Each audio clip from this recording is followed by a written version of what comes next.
नमस्कार students, very good morning to all of you. आज हम डिस्कस करेंगे class 9th biology chapter 5 the fundamental unit of life. Okay students, already हम इस chapter में plasma membrane या सेल मेम्ब्रेन को डिस्कस कर चुके हैं। उसमें ऑस्मोसिस, डिफ्यूजन, प्लाज्मोलाइसिस, इन सभी चीज़ों को हमने डिस्कस किया। उसके बाद हमने न्यूक्लियस देखा, न्यूक्लियर मेम्ब्रेन के बारे में पढ़ा, और उसके बाद हमने ये देखा कि किस तरह से फंक्शन ऑफ न्यूक्लियस होता है, वो भी हमने डिस्कस किया। उसके बाद हम लास्ट कंटेंट पढ़ रहे हैं साइटोप्लाज्म। साइटोप्लाज्म क्या है और कौन कौन से सेल ऑर्गेनेल्स उसमें पाए जाते हैं और उनका क्या फंक्शन है। वन बाय वन सारे वीडियो लेक्चर्स को आप कंटिन्यूस सुनेंगे तो पूरा चैप्टर की जो सीक्वेंस है वो आपको समझ में आ जाएगी स्टूडेंट्स। तो हम डिस्कस करते हैं cytoplasm. Cytoplasm, it is a jelly-like substances occurs between plasma membrane and nuclear membrane। ये आप प्लाज्मा मेम्ब्रेन देख रहे हैं, ये न्यूक्लियर मेम्ब्रेन देख रहे हैं। इसके बीच में जो जेली लाइक सब्सटेंसेज हैं इन्हीं को हम क्या बोलते हैं, साइटोप्लाज्म बोलते हैं। ठीक है। Cytoplasm contain many cell organelles. इस साइटोप्लाज्म के अंदर बहुत सारे सेल ऑर्गेनेल्स होते हैं, जैसे कि माइटोकॉन्ड्रिया हो गया, ये आप देख रहे हैं माइटोकॉन्ड्रिया हो गया, जैसे एंडोप्लाज्मिक रेटिकुलम हो गया, इसके ऊपर राइबोसोम्स लगे हुए हैं तो राइबोसोम हो गए। कौन कौन से सेल ऑर्गेनेल्स हैं इस साइटोप्लाज्म में हम डिस्कस करते हैं। First endoplasmic reticulum, endoplasmic reticulum, उसके बाद गोल्जी एपरेटस, उसके बाद लाइसोसोम्स, उसके बाद mitochondria and plastids and vacuoles. ये सारे ही सेल में प्रेजेंट होते हैं। इनका क्या फंक्शन है, वन बाय वन हम एक एक को डिस्कस करते हैं। तो स्टूडेंट्स फर्स्ट हम लेते हैं एंडोप्लाज्मिक रेटिकुलम।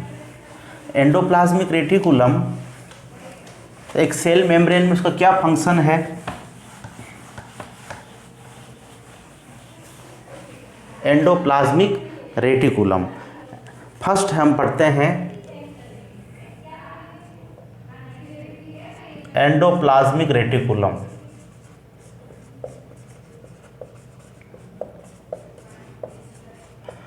एंडोप्लाज्मिक रेटिकुलम, इसको शॉर्ट फॉर्म में ER भी बोलते हैं, ER। स्टूडेंट्स अब ये एंडोप्लाज्मिक रेटिकुलम क्या होता है, इसको हम ध्यान से देखते हैं। It was first discovered bye porter. It was first discovered bye porter. Porter नाम के साइंटिस्ट ने सबसे पहले इसको डिस्कवर किया था और 1945 में स्टूडेंट्स 1945 में इसको डिस्कवर किया था। उसके बाद में it is large network of membrane bound tubules. It is large network of, ध्यान से देखें आप और लिखें, it is large network of tube like structure, tubular like structure. ये ट्यूबुलर लाइक स्ट्रक्चर होता है, जैसे कि ये आप देख रहे हैं इस तरह से, ये लार्ज नेटवर्क हो गया, ये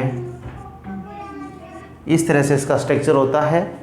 and it is large network of membrane bound tubules. Large network of tubule like structure membrane bound होता है। इसके बाद हम बात करते हैं, इट इज़ 2 टाइप्स, और हम ये कह सकते हैं endoplasmic reticulum similar to plasma membrane. It is similar in structure to the plasma membrane. It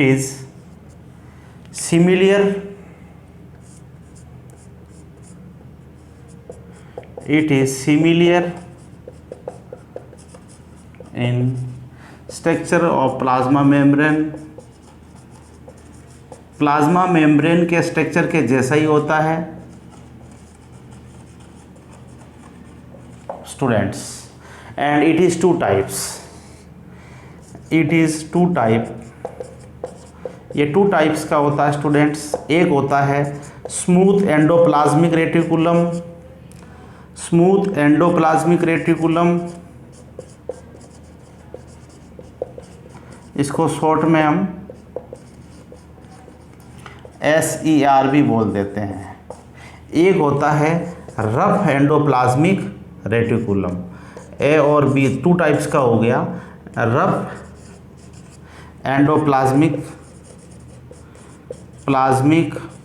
reticulum. तो स्टूडेंट्स दोनों में क्या डिफरेंट है?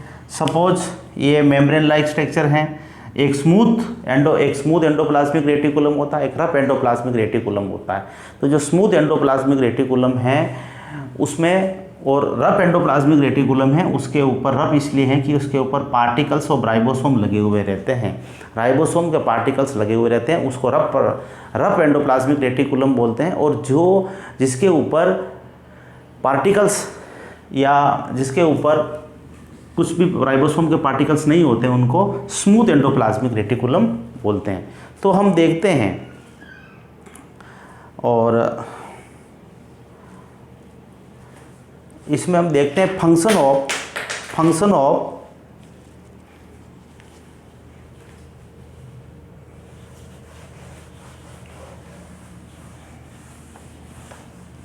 अब हम देखते हैं कि इसके फंक्शन क्या है।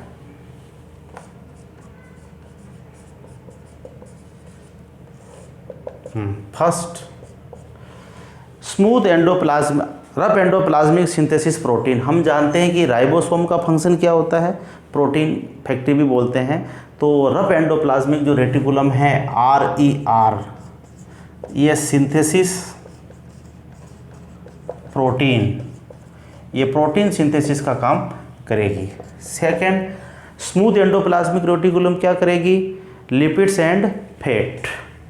Smooth endoplasmic reticulum synthesis, smooth endoplasmic reticulum synthesis lipids and fats. Very important students, ध्यान से देखें इसको। एंडोप्लाज्मिक रेटिकुलम एक ट्यूबर लाइक स्ट्रक्चर होता है, और इसका ये 2 टाइप्स का होता है, स्मूथ एंडोप्लाज्मिक रेटिकुलम और रफ एंडोप्लाज्मिक रेटिकुलम। तो स्मूथ एंडोप्लाज्मिक रेटिकुलम लिपिड्स और फैट सिंथेसिस में हेल्प करता है, और रफ एंडोप्लाज्मिक रेटिकुलम इसलिए बोलते हैं कि उसके ऊपर उसके ऊपर राइबोसोम के पार्टिकल्स लगे रहते हैं, इसलिए ये प्रोटीन सिंथेसिस में हेल्प करता है। It helps in transport of material. सबसे बड़ी बात क्या है? It helps in transport of material. मान लो यहाँ इसके पास कोई मटेरियल आया तो इस सेल ऑर्गेनल्स को प्रोवाइड करता है या इस सेल ऑर्गेनल्स को प्रोवाइड करता है। It helps in transport of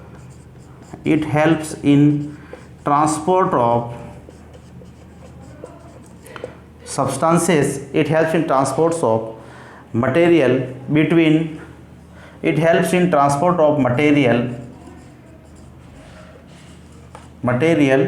between various organelles।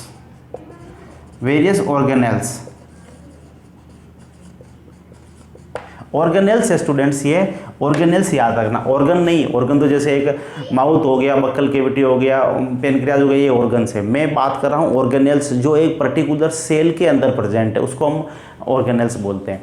तो ये सारे वेरियस सेल ऑर्गेनेल्स के बीच में ये ट्रांसपोर्ट का काम करता है, इसका सब्सटेंसेस को ट्रांसपोर्ट का काम करता है।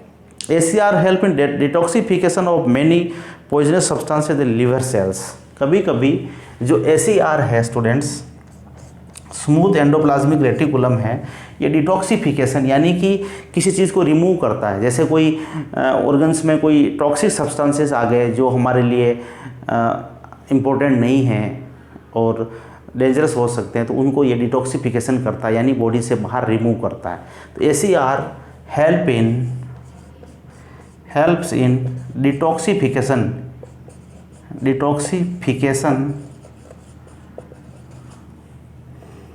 इन लीवर सेल। तो स्टूडेंट्स ये लीवर सेल्स के अंदर कहीं ना कहीं डिटॉक्सिफिकेशन का काम भी करता है। तो उसके बाद हम नेक्स्ट जो पढ़ेंगे, ये हो गया एंडोप्लाज्मिक रेटिकुलम। उसके बाद नेक्स्ट हम पढ़ेंगे गोल्जी एपरेटर्स। क्या है गोल्जी एपरेटर्स, इसको देखते हैं स्टूडेंट्स। नोट्स बना लें, इसके एंडोप्लाज्मिक रेटिकुलम के कैरेक्टर्स लिख लें पहले, उसके बाद इसके नोट्स बना लें, उसके बाद हम बात करते हैं। अब हम बात करते हैं गोल्जी एपरेटर्स। गोल्जी एपरेटर्स सेकंड है गोल्जी एपरेटर्स। गोल्जी एपरेटर्स का क्या, गोल्जी एपरेटर्स बोलिए, या इसको गोल्जी बॉडी भी कहा जाता है, इसको गोल्जी बॉडी भी कहा जाता है। Students, it was discovered by Camillo Golgi. ये सबसे पहले first it was discovered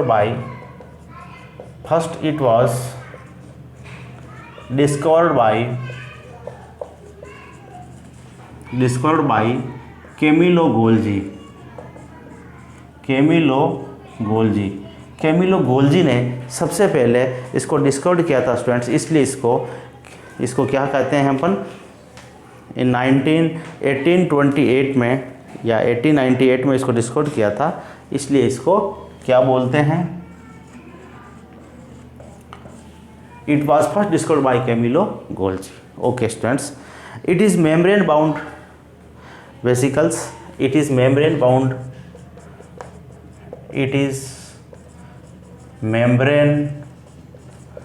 bound organelles.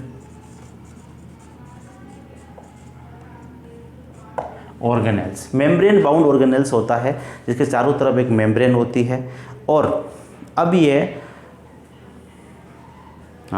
It arrange like, ये अरेंज गोल्जी ऑपरेटर्स क्या होता है, it arrange like stack of coin, जैसे सिक्कों का ये ढेर होता है, इस तरह से ये सेल के अंदर जमा रहता है। सपोज ये मान लीजिए ये स्टैक ऑफ कॉइन्स के बीच तरह से ये गोल्जी एपरेटर्स लगा रहता है। ये हमने बात की एंडोप्लाज्मिक रेटिकुलम, और ये गोल्जी बॉडी, एक जी भी लिख सकता हूँ मैं शॉर्ट फॉर्म में, गोल्जी बॉडी। तो ये स्टैक ऑफ कॉइन्स के फॉर्म में ये स्टैक रहता है। और ACR जो स्मूथ एंडोप्लाज्मिक रेटिकुलम है, इसके 3 बेसिक पार्ट्स होते हैं गोल्जी बॉडीज़ के। Golgi body has 3 basic part. एक हो गई सिस्टर्नी स्टूडेंट्स, सिस्टर्नी, और उसके बाद वैक्यूल्स एंड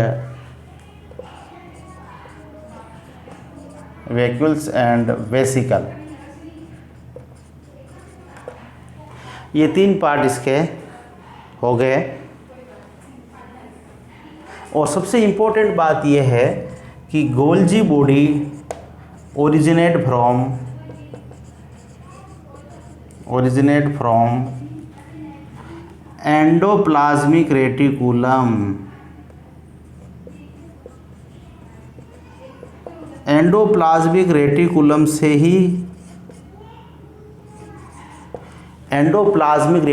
से ही गोल्जी बॉडी ओरिजिनेट होती है। अब उसके बाद हम फंक्शंस को देखते हैं, functions of Golgi body.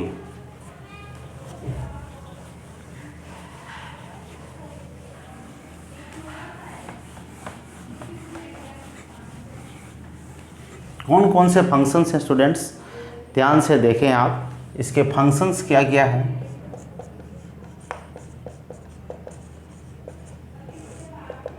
Functions, first function इसका क्या होगा, it helps in the formation of lysosome. आगे हम पढ़ेंगे लाइसोसोम्स क्या है, ये लाइसोसोम्स के it helps in formation of lysosome.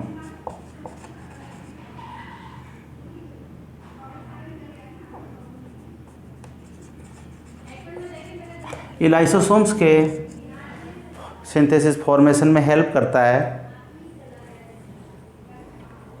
It helps in the योग synthesis in the egg, it helps इन योग सिंथेसिस, योग जो होता है एग के अंदर पाया जाता है, yolk synthesis in egg cell, and it helps in the formation of acrosome of sperm. Students, it helps in formation of acrosome. Acrosome क्या होता है students? Acrosome in sperm. Suppose ये स्पर्म है और ये इसका हेड हो गया, ये इसका टेल हो गया, ये तो स्टूडेंट्स ये जो एक्रोसोम होता है यहाँ जो एक्रोसोम पाया जाता है, ये मोटाइल, इसमें कुछ ऐसे एंजाइम्स होते हैं जो एग को पेनिट्रेट, ओवम को पेनिट्रेट करते हैं और उसके साथ फ्यूज़ होते हैं, जाइगोट बनाते हैं। तो ये इस एक्रोसोम के फॉर्मेशन में Golgi body important role play करता है। उसके बाद हम देखते हैं it helps in formation of complex sugar. ये लार्ज पार्टिकल्स को बनाता है और फ्रॉम सिंपल शुगर, मतलब जो मोनोमर हैं उनको जोड़ करके पॉलीमर सब्सटेंसेस बनाता है। इसके बाद हमने फर्स्ट एंडोप्लाज्मिक रेटिकुलम को देखा, सेकंड हमने गोल्जी एपरेटस को देखा, इसके फंक्शन को हमने डिस्कस किया। अब हम देखते हैं नेक्स्ट लाइसोसोम। स्टूडेंट्स, इसको आप ध्यान से पढ़ें, उसके बाद हम लाइसोसोम्स में आ जाते हैं।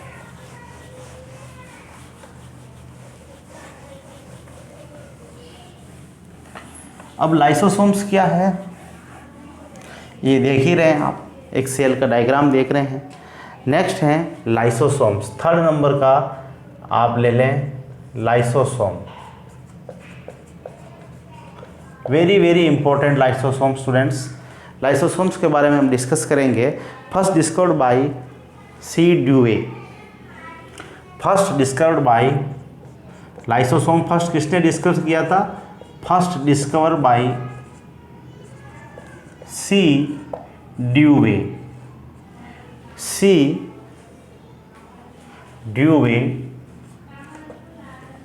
Okay, lysosomes, the term was coined by Novikov. This term was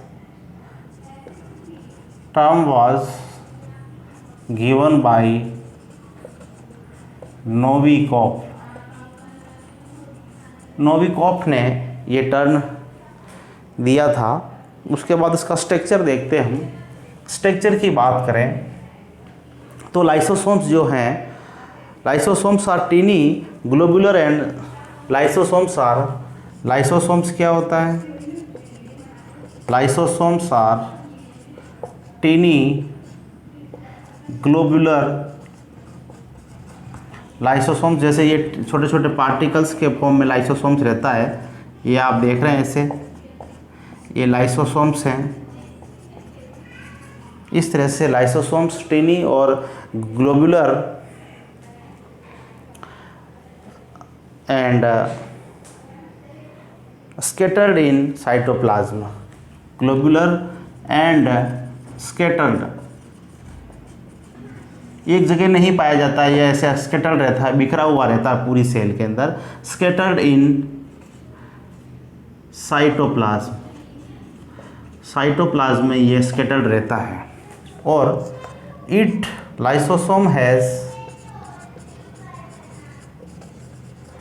some hydrolytic enzyme. Lysosomes have some hydrolytic enzyme. Lysosome has some hydrolytic enzyme, very important. ये हाइड्रोलाइटिक एंजाइम मीन्स ये एंजाइम्स क्या करते हैं? Cell के अंदर जो भी waste, lysosome का मेन फंक्शन क्या होता है कि सेल के अंदर अगर कोई poisonous substances, toxic substances enter कर गया है तो लाइसोसोम्स उसको रिमूव कर देती है। लेकिन कभी कभी स्टारवेशन की कंडीशन में खुद लाइसोसोम्स अपनी सेल को डिस्ट्रॉय कर देती है, तो इसलिए अपन इसको सुसाइडल बैग्स ऑफ सेल भी कहते हैं। तो लाइसोसोम्स को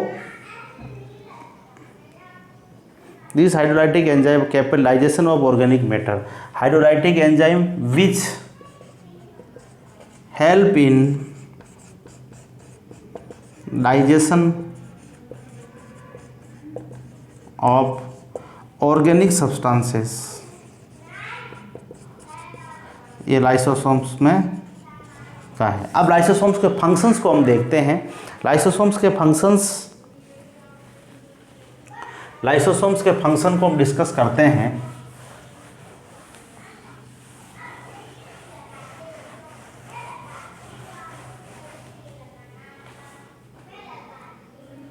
हाँ, फंक्शंस देखते हैं स्टूडेंट्स।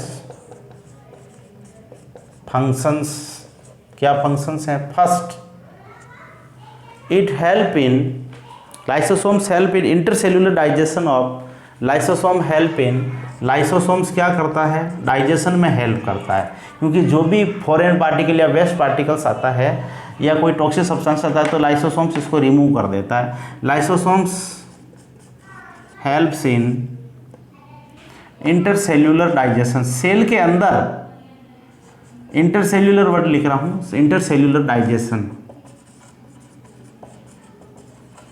इंटरसेल्यूलर डाइजेशन में बहुत इंपॉर्टेंट रोल प्ले करता है। Lysosome helps to keep cell clean, सबसे बड़ी बात कहें तो जैसे लाइसोसोम एक सेल को क्लीन रखता है, जो भी अनवांटेड पार्टिकल्स आ गए बिल्कुल स्मूथली ये साफ रख रहा है, सेल को हेल्प करता है। इसीलिए क्योंकि इसमें ऐसे हाइड्रोलाइटिक एंजाइम्स होते हैं, इसलिए ये सेल में से जो भी अनवांटेड थिंग्स है इसको बाहर रिमूव कर देता है। तो lysosomes helps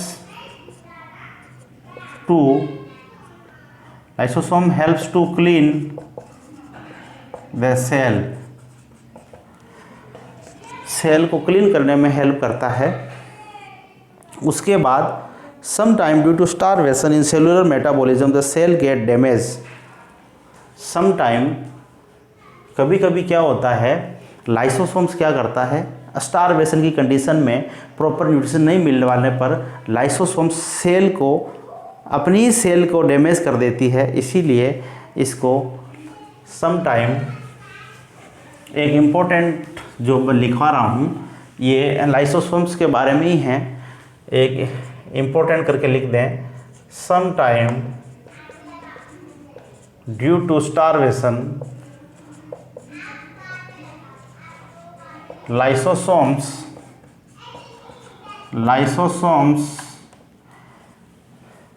digest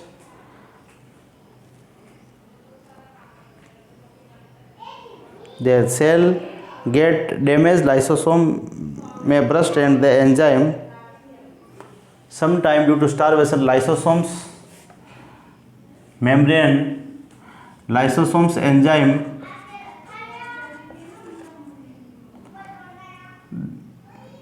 burst and digest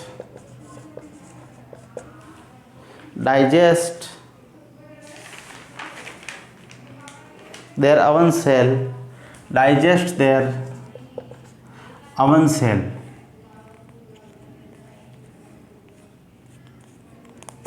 digest their own cell. So it is called suicidal bag